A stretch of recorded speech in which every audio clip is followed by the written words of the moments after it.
Hey guys, this is Andrew with US6 Vids. Got another ballistics test for you today, and today we're going to be serious. I know the last one I did was custom shotgun loads, and there's plenty of more of those to come. Don't worry, I got a lot of them already filmed, and you're going to be enjoying those. But for today, we're actually doing a unique test. It's the G2 Research RIPOUT Round, but this time it's in 223.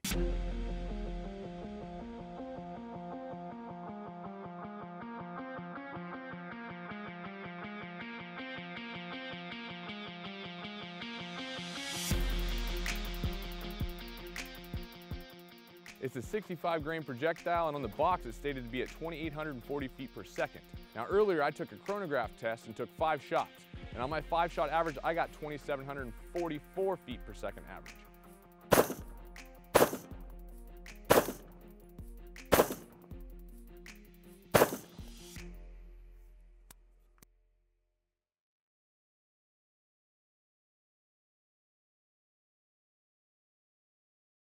So far we're already getting 100 feet per second less than the box states, so hopefully the performance of this round stays true. We get expansion on it. Now these Trident rounds are not meant to fragment like their RIP rounds. These Trident rounds are meant to stay together, mushroom out, and almost have like fan blade like petals that stay folded back and just eat through the gel.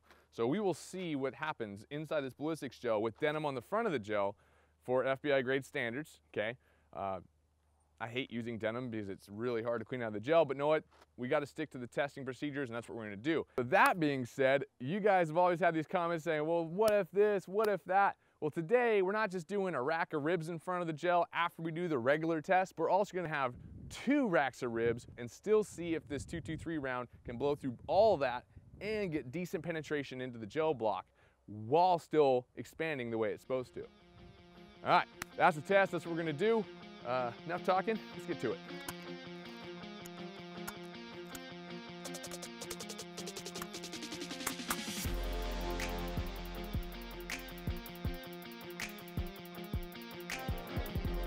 All right, here we go, first shot.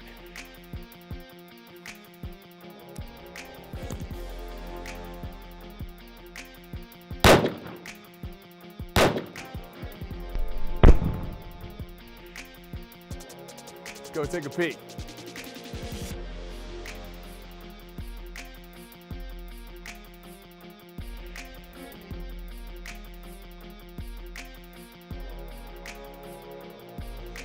Let's put a few more rounds on that block. Let's put about 3 more and see what it does, see if it's consistent, see if the penetration is consistent, and see if the denim clogs it at all, which I don't think it will.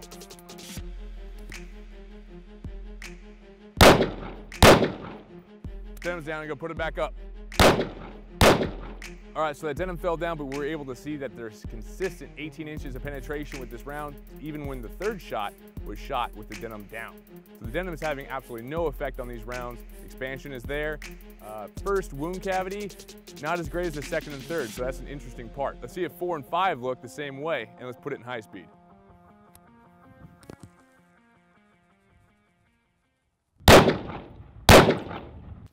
Take a peek.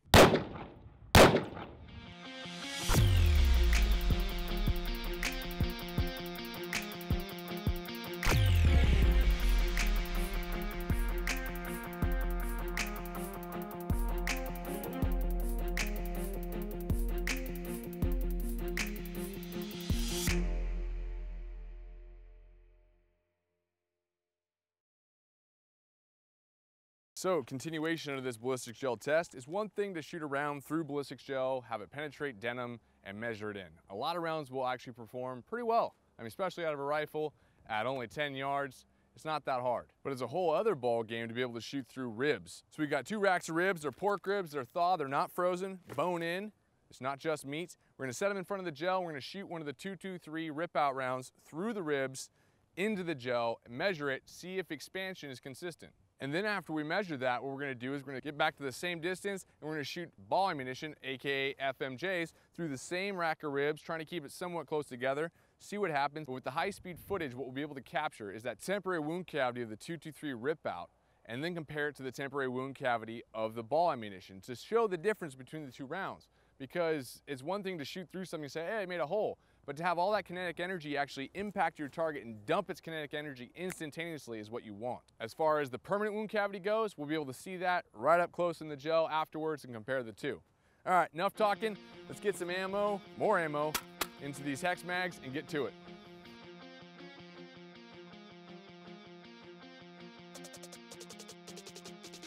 All right, starting off with the 223 rip out. Take one shot into the gel, see how it looks.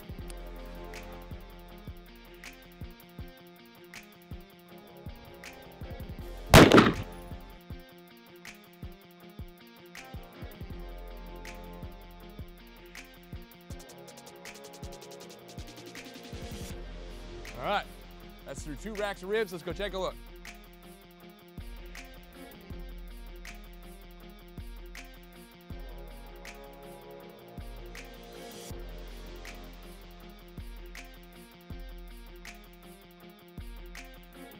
All right, so we're going from the 223 rip out to regular 223 ball ammunition, also known as FMJ. Let's take a peek.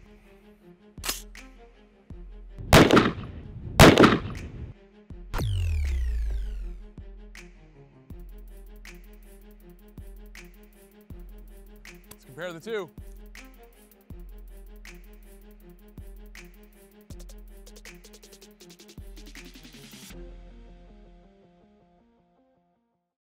All right, so the 223 FMJ round actually did pretty well. Decent penetration, a little bit further than the 223 rip out, but overall kinetic dump as soon as possible, not nearly as much. As you can tell by the high-speed footage with the ribs jumping, it's not as good of an impact, but there is a decent temporary wound cavity inside the gel because the FMJ round tumbled. So as it entered, it went through the ribs and penetrated to the gel and then tumbled, which caused a really large temporary wound cavity for a quick second and then closed up. But let's see what happens when we dump about 3 in a row of the 223 rip outs, catch it in high speed, and then we'll take the ribs down and blast away at it with the rest of the rounds in the mag. Let's take a peek.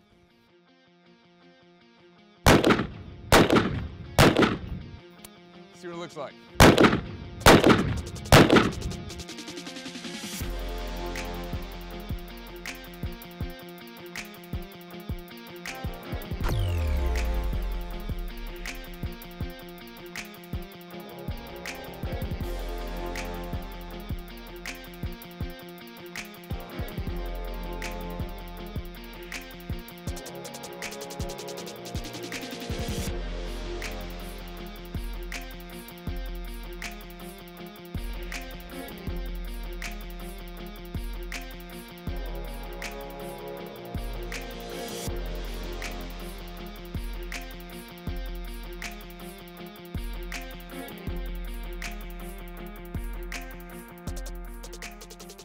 Happens when we fire about 3 or 4 more in a row, a rapid succession. If the ribs fall down, they fall down. If not, whatever. It's gonna look pretty cool in high speed, and we'll see if there's consistency, and we'll see if there's another one that fragments and the petals fall off. You never know. That's what these tests are for. So let's take a peek.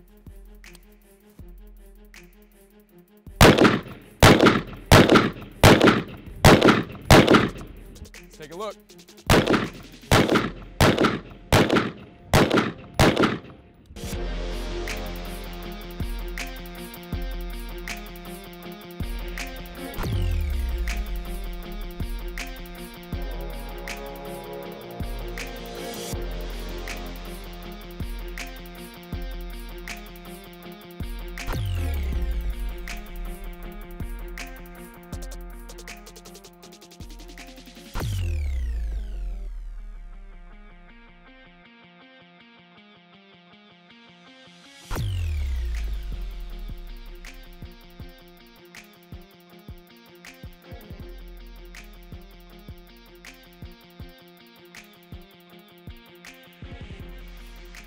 All right, guys, well, this is the 223 rip out.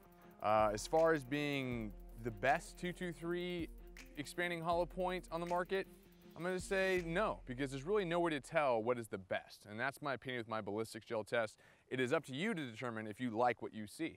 I'm not gonna tell you this is the best round, that's the best round. I can tell you my opinion, but I do these tests in the way I do them so you have all the facts at your disposal. Now, from what we can tell, we're getting almost 100% weight retention, whether it be going through denim, whether it be going through 2 racks of ribs, 2, 3, 4 layers of plastic bag. Not that, I mean, that might pull a little resistance, but not very much. Now, we did have one failure, and I gotta be honest, that's not really nice. I don't like the idea of those pedals that are meant to stay on snapping off. That's not too bad, but out of the first box I'm testing, I don't wanna see any failures. But that's for you to decide.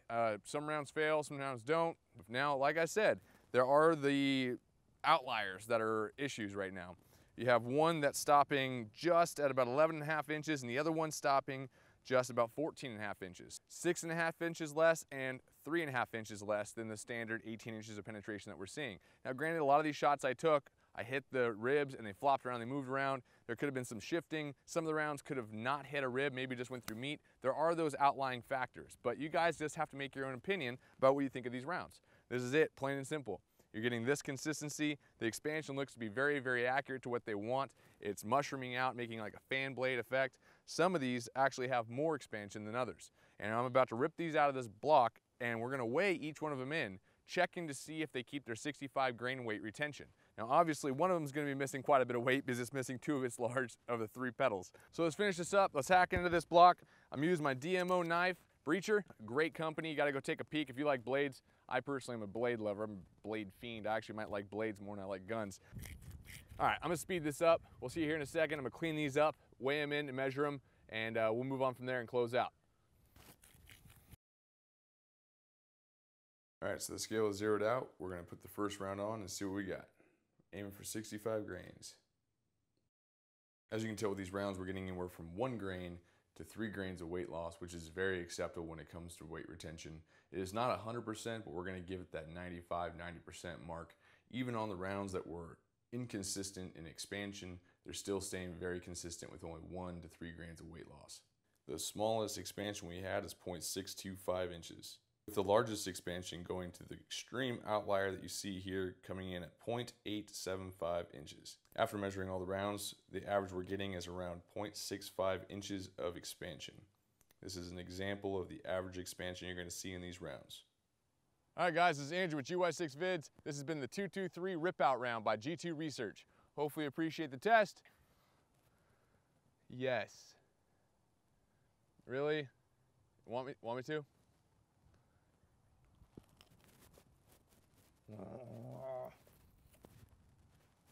See you next Friday.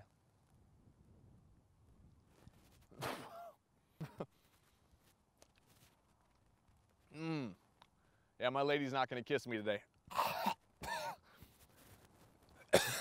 See you next Friday. Don't say I didn't do anything for you. That meat's been out in the sun longer than I thought. I'm gonna go throw up, and I'll see you next Friday. Oh my God.